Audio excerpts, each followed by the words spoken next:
بسم اللہ الرحمن الرحیم۔ اللہم صلی علی سیدنا و مولانا محمد افضل صلواتک بعدد معلوماتک وبارک وسلم وصلی علیہ۔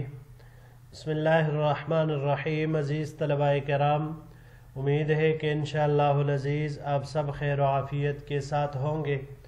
جامع السنن الترمذی جلد ثانی کے ابواب الفتن عن رسول اللہ صلی اللہ علیہ وسلم کے ایک اور درس کے ساتھ آپ حضرات کی خدمت میں حاضر ہونے کا موقع ملا۔ بحمد اللہ تعالی آج ہمارا سبق نمبر 139 ہے۔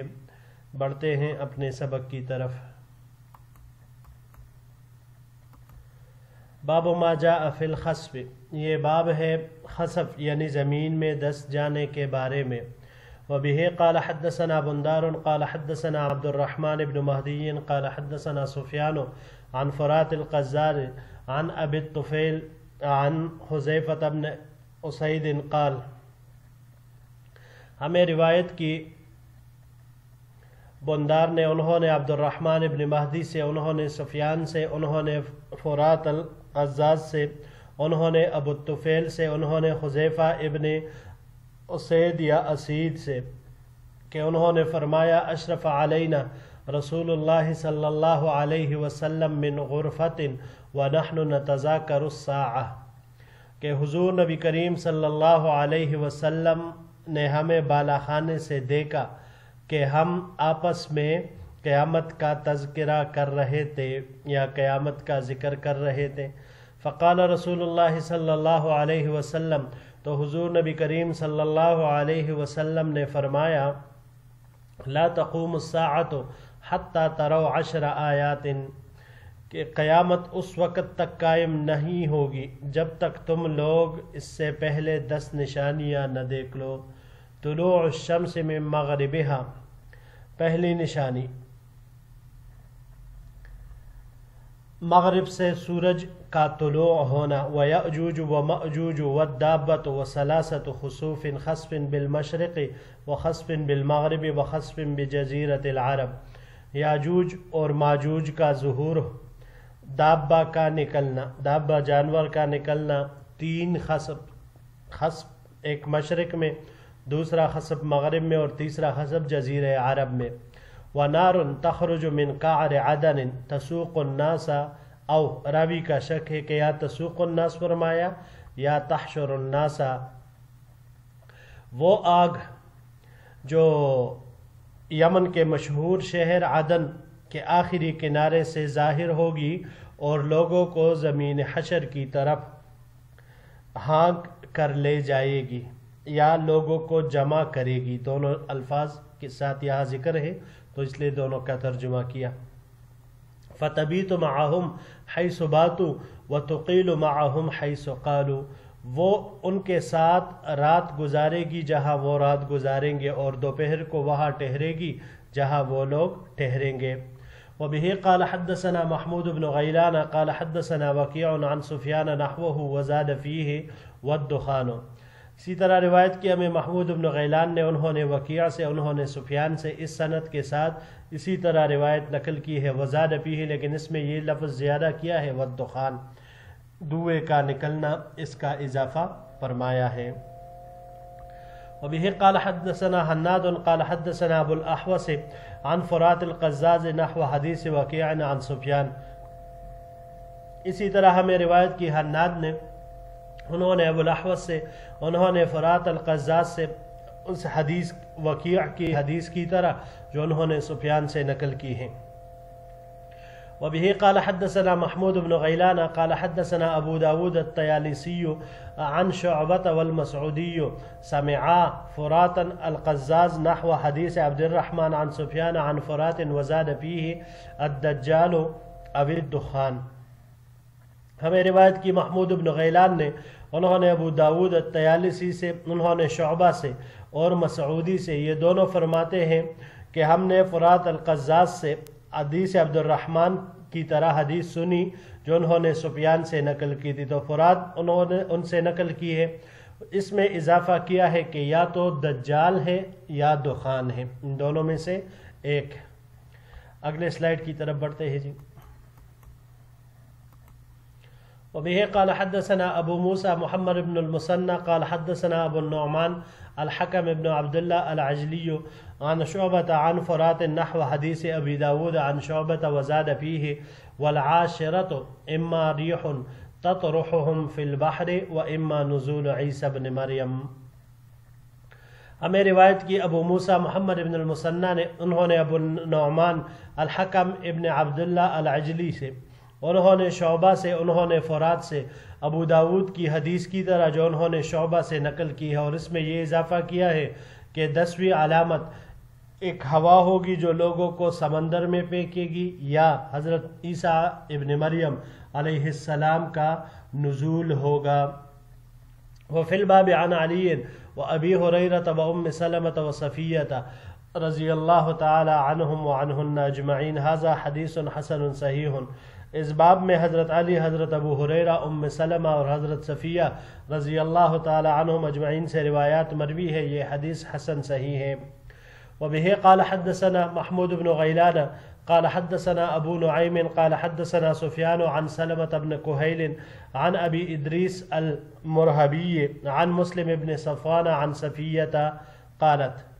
ہمیں روایت کی محمود بن غیلان نے، انہوں نے ابو نعیم سے، انہوں نے سفیان سے، انہوں نے سلمہ ابن کہیل سے، انہوں نے ابو ادریس المرہبی سے، انہوں نے مسلم ابن صفوان سے، انہوں نے حضرت صفیہ رضی اللہ تعالی عنہا سے کہ انہوں نے فرمایا قال رسول اللہ صلی اللہ علیہ وسلم، حضور نبی کریم صلی اللہ علیہ وسلم نے ارشاد فرمایا لا ينتهي الناس عن غزو هذا البيت حتى يغزو جيش حتى إذا كانوا بالبيداء أو ببيداء من الأرض خسف بأولهم وآخرهم ولم ينجو أوسطهم. لوگ اس بیت اللہ پر چڑھائی کرنے سے باز نہیں آئیں گے یہاں تک کہ ایک لشکر حملہ آور ہوگا. جب وہ مقام بیدا، یا آپ صلی اللہ علیہ وسلم نے فرمایا کہ بیدا کی زمین پر پہنچے گا تو اس کے اول اور آخر سب کو دنسا دیا جائے گا. وَلَمْ يَنْجُ أَوْسَطُهُمْ، اور ان کے درمیان کے لوگ بھی نہیں بچ سکیں گے. قلت، میں نے عرض کیا یا رسول اللہ صلی اللہ علیہ وسلم فمن کرہ منہم، اے اللہ کے رسول صلی اللہ علیہ وسلم وہ لوگ جو زبردستی لائے گئے ہیں، یعنی مکرہ، جن کو زبردستی لایا گیا ہو تو ان کا کیا حکم ہوگا؟ قال، حضور نبی کریم صلی اللہ علیہ وسلم نے ارشاد فرمایا یبعثہم اللہ علی ما فی انفسہم، کہ اللہ جل شانہ ان کو قیامت کے دن ان کے نیتوں کے مطابق اٹھائے گا. یعنی دنیا میں وہ بھی اس میں دس جائیں گے لیکن آخرت میں ان کا معاملہ پھر ان کی نیت کے مطابق ہوگا. یہ حدیث پہلے بھی ہم نے ذکر کی تھی. ھذا حدیث حسن صحیح، یہ حدیث حسن صحیح ہے. اگلے سلائیڈ کی طرف جاتے ہیں جی. وبه قال حدثنا ابو قریب قال حدثنا صیفی بن ربعی عن عبد الله ابن عمر عن عبید الله عن القاسم ابن محمد عن عائشة رضی اللہ تعالی عنہا قالت. ہمیں روایت کی ابو قریب نے، انہوں نے صیفی ابن ربعی سے، انہوں نے عبداللہ ابن عمر سے، انہوں نے عبید اللہ سے، انہوں نے قاسم ابن محمد سے، اور انہوں نے ام المؤمنین عائشہ صدیقہ رضی اللہ تعالی عنہا سے کہ انہوں نے فرمایا قال رسول اللہ صلی اللہ علیہ وسلم، کہ حضور نبی کریم صلی اللہ علیہ وسلم نے ارشاد فرمایا یکون فی آخر هذه الامت خسف ومسح وقذف، اس امت کے آخر میں خسف، زمین میں دسنا، شکل اور صورت کا بدل جانا، اور قذف، آسمان سے پتھر کے برسنے کے واقعات رونما ہوں گے. قالت، ام المؤمنین نے قلت، میں نے عرض کیا یا رسول اللہ صلی اللہ علیہ وسلم انہلک وفینا الصالحون، کیا ہم ہلاک ہو جائیں گے جبکہ ہم میں نیکوکار بھی ہوں گے؟ قال نعم اذا ظہر الخبث، حضور صلی اللہ علیہ وسلم نے فرمایا کہ ہاں سب ہلاک ہو جائیں گے، یعنی جب خباثت، فسق اور فجور غالب آ جائیں گے.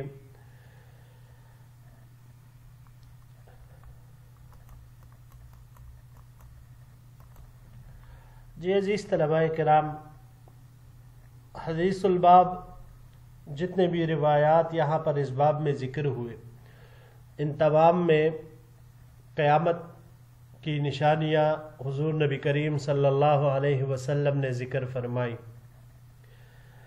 پہلی روایت میں جو پہلی نشانی فرمائی، طلوع الشمس من مغربہا، مغرب سے سورج کا طلوع ہونا، اس کے بارے میں مستقل باب امام ترمذی رحمہ اللہ نے اس کے بعد والا مقرر کیا ہے، اس کی تفصیل وہاں پر آ جائے گی۔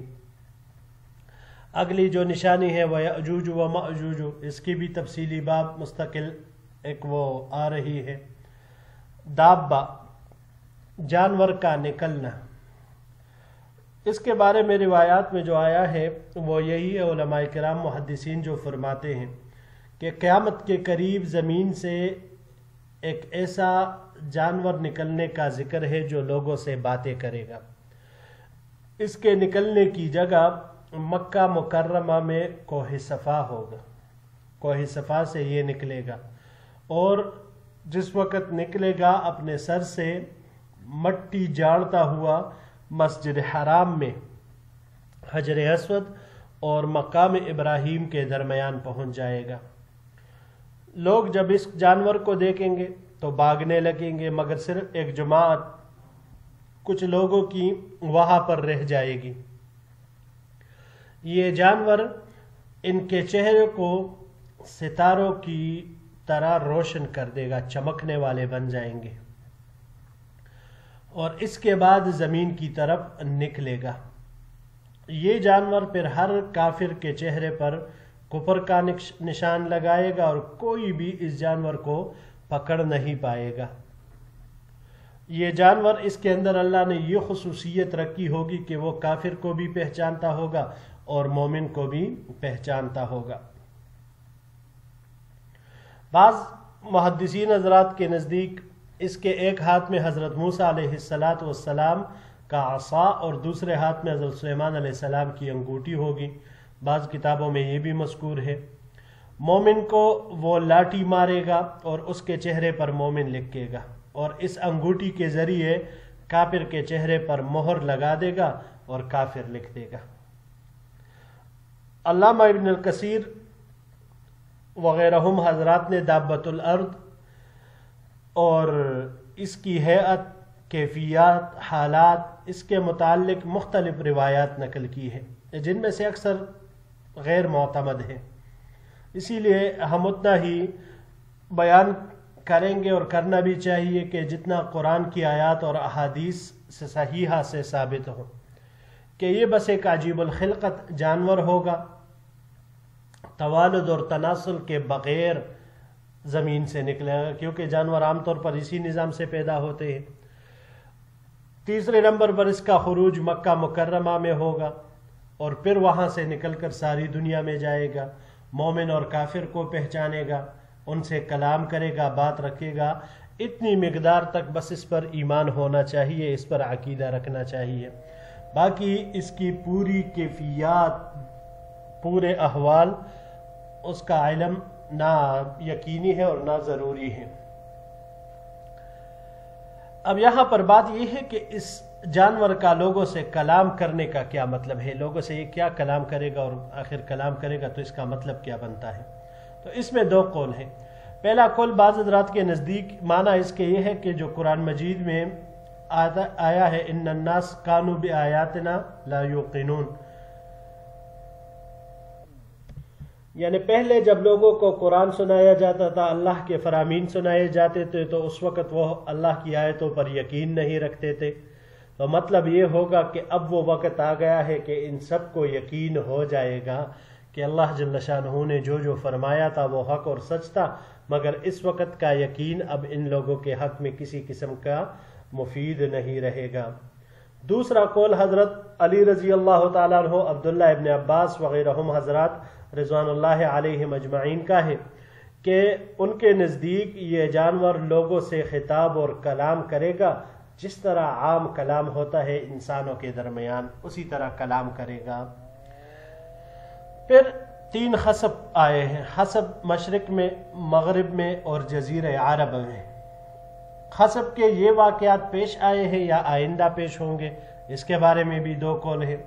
بعض حضرات کے نزدیک یہ تینوں پیش آ چکے ہیں، اور بعض شاہ رفیع الدین صاحب رحمہ اللہ نے اپنے رسالے میں اس بات کو راجح قرار دیا ہے کہ خصب سے مراد یہ جو خصب کے 3 واقعات ہیں یہ حضرت عیسیٰ علیہ السلام کے وفات کے بعد پیش آئیں گے، ابھی نہیں بلکہ اس کے بعد پیش آئیں گے۔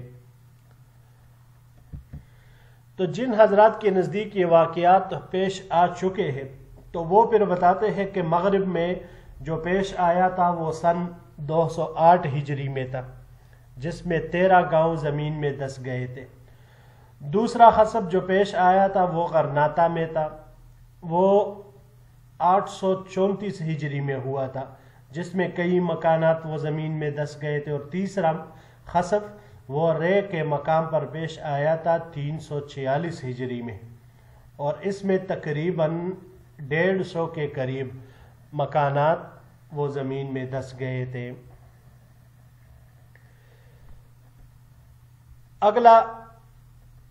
اگلی علامت نشانی وَنَارٌ تَخْرُجُ مِنْ قَعْرِ عَدَنٍ، عدن کے کنارے سے آگ نکلے گی جو لوگوں کو محشر کی طرف ہانک کر لے کر جائے گی۔ یہ 7ویں علامت یہاں پر ذکر ہوئی ہے، یہ آگ عدن کے کنارے سے نکلے گی، جبکہ دوسری روایت میں ارض حجاز کا ذکر ہے کہ وہاں سے نکلے گی۔ اسی لیے قاضی عیاض رحمہ اللہ فرماتے ہیں کہ ممکن ہے عدن والی الگ آگ ہو اور حجاز والی الگ آگ ہو، یعنی ایک عدن سے اور دوسرے حجاز کی زمین سے نکلے گی۔ بعض حضرات کے نزدیک ابتدا یمن سے ہوگی اور اس کا ظہور حجاز سے ہوگا، تطبیق اسی طرح پھر کرتے ہیں۔ یہ کل 7 علامات اس روایت میں ذکر ہوئی۔ پھر جس میں زیادتی آئی ہے دخان کی ہے، دخان دھوئے کا نکلنا، یہ دھواں نکلے گا، تو پھر اس کے بارے میں 2 قول ہے کہ یہ کب نکلے گی۔ تو حضرت حذیفہ رضی اللہ تعالیٰ عنہ نے حضور نبی کریم صلی اللہ علیہ وسلم کا جو ارشاد نقل کیا ہے کہ یہ دھواں قیامت کے بالکل قریب ظاہر ہوگا اور پورے عالم میں پھیل جائے گا، اور 40 دن تک یہ رہے گا۔ مومن کے حق میں صرف زکام کی حد تک اثر ہوگا، جبکہ کافر کے بدن میں بھر جائے گا یہ دخان۔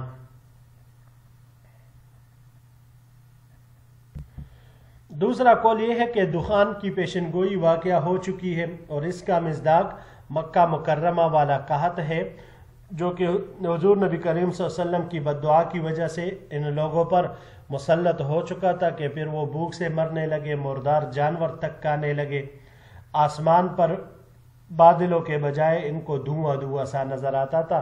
یہ عبداللہ ابن مسعود رضی اللہ تعالیٰ عنہ کا قول ہے۔ بعض حضرات کہتے ہیں کہ یہ دخان 2 مرتبہ ہوگا، تو وہ بھی ایک جو قریش کو پیش آیا اور دوسرا جو قرب قیامت میں ہوگا، دونوں کو لیتے ہیں۔ پھر باقی جو 2 ذکر کی ہے الدجال، تو اس میں سے ایک دجال کا خروج ہے، اور ایک جو اگلے سلائیڈ میں آ رہا ہے حضرت عیسیٰ علیہ السلام کا نزول ہے۔ یہ 10 علامات یہ ہو گئے یہاں پر۔